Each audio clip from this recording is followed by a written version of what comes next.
जीवन का कोई भरोसा नहीं। मृत्यु कब आ जाए, किस वक्त आ जाए, कहाँ आ जाए, कोई पता नहीं। इसलिए निवेदन है आप सभी से, ग्रस्त जीवन को इतना सुखमय बनाइए कि जब तक जी चले, जब तक जवान है, तंदुरुस्त है, खूब पैसे कमाइए, समाज में भी लगाइए, सत्कर्म में भी लगाइए, बच्चों के लिए अच्छा व्यापार खड़ा करके दीजिए। लेकिन जिस वक्त ये समय आ जाए कि आपको लगे कि अब हाथ पांव काम नहीं करते, तो ज़्यादा माया में फंसने की आवश्यकता नहीं है।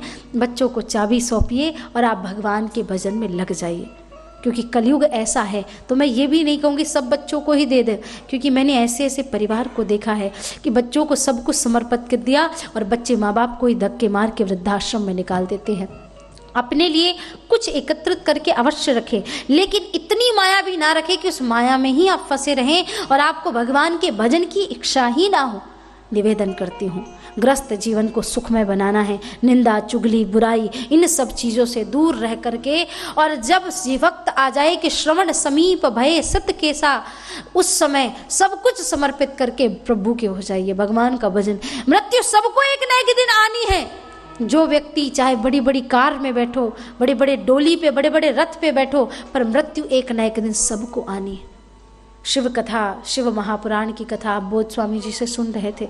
इन्होंने कितना सुंदर भाव बताया। शिव हमारे प्रारंभ में, हमारे मध्य में, हमारे अंत में शिव है। ये जो जीव है एक ना एक दिन इसे शिव में ही समाहित होना है, और जीव से शिव तक की यात्रा जो है वो भगवान के भजन से ही होकर के जाती है। आप सोचो भगवान का भजन ना हो और ऐसे ही शिव मिल जाए, असंभव है, हो ही नहीं सकता।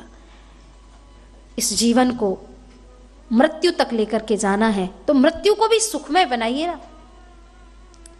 ये दुनिया भी क्या दुनिया, किसी ने कहा है मृत्यु सबको आनी। ये दुनिया भी क्या दुनिया है, कोई आ रहा है, कोई जा रहा है। उधर एक दुल्हन डोली पर चढ़ी है, इधर एक जनाजा उठा जा रहा है। इधर वाह वाहें, उधर ठंडियां हैं, कोई रो रहा है, कोई गा रहा है। दुनिया में एक आदमी ऐसा बता दो जो अपने हृदय पे हाथ रख कर देख के कह दे कि हाँ मैं सुखी हूँ। कोई तन दुखी, कोई मन दुखी, कोई धन बिन राहत उदास। कोई कहता है हाय रे मेरे घुटनों का दर्द, हाय मेरा ब्लड प्रेशर, हाय मेरी डायबिटीज, कितना परेशान। कोई आदमी शरीर से बड़ा तंदुरुस्त है, खाने को 2 वक्त की रोटी नहीं।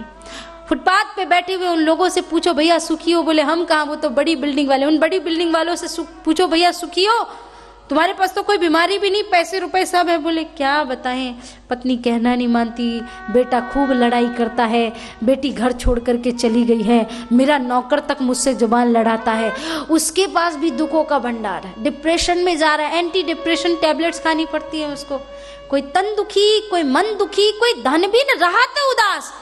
थोड़े थोड़े सब दुखी, सुखी राम के दास। अगर कोई सुखी है दुनिया में तो केवल भगवान का भक्त सुखी, और दुनिया में कोई सुखी नहीं।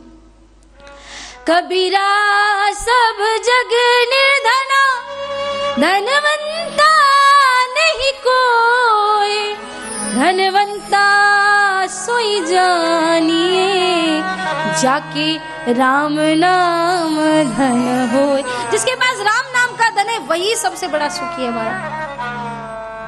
सब कहते हैं, कोई अपने से नीचे वालों को देखना ही नहीं चाहता। महाराज दीन कहे धनवान सुखी, धनवान कहे सुख राजा को भारी, राजा कहे महाराजा सुखी, महाराजा कहे सुख इंद्र को भारी, इंद्र कहे चतुरानन सो सुख, ब्रह्मा कहे सुख विष्णु को भारी।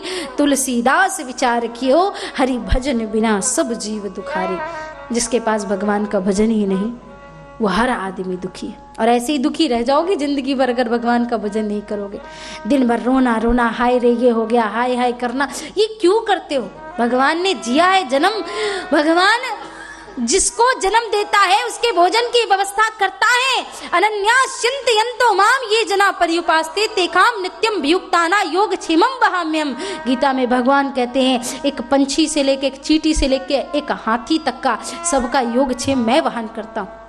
अरे छोड़िए, मुर्दे को प्रभु देते हैं कपड़ा लकड़ा आग, जिंदा नर चिंता करे ताके बड़े अभाग। एक मुर्दे को भी भगवान 2 गज का कफन दे देते। हम क्यों चिंता करते हैं?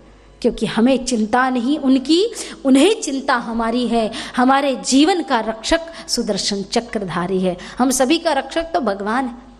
अब सोचो कि धन एकत्रित करके चले तो मरने के बाद विचार करो, दुनिया का कोई आदमी फूटी कौड़ी, सिकंदर का नाम तो सबने सुना, विश्व विजेता सिकंदर मरने लगा, प्रार्थना की मुझे बचा लो, मेरी सारी संपत्ति ले लो। डॉक्टरों ने कहा हम प्राण नहीं दे सकते, दवाइयां दे सकते हैं बस।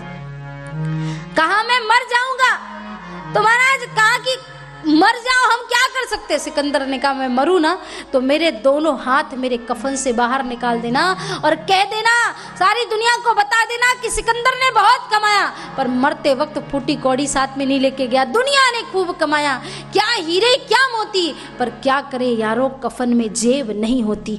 आप चाहे अरबपति है चाहे खरबपति है, मरते समय आपकी जो जिस अर्थी पे आपको लेके जाया जाएगा ना, वो सोने की नहीं बन सकती, उसे लकड़ी का ही बनाना पड़ेगा। उस लकड़ी की अर्थी पे बैठ करके एक राजा भी जाता है, एक भिखारी भी जाता है, एक सामान्य मनुष्य भी जाता है।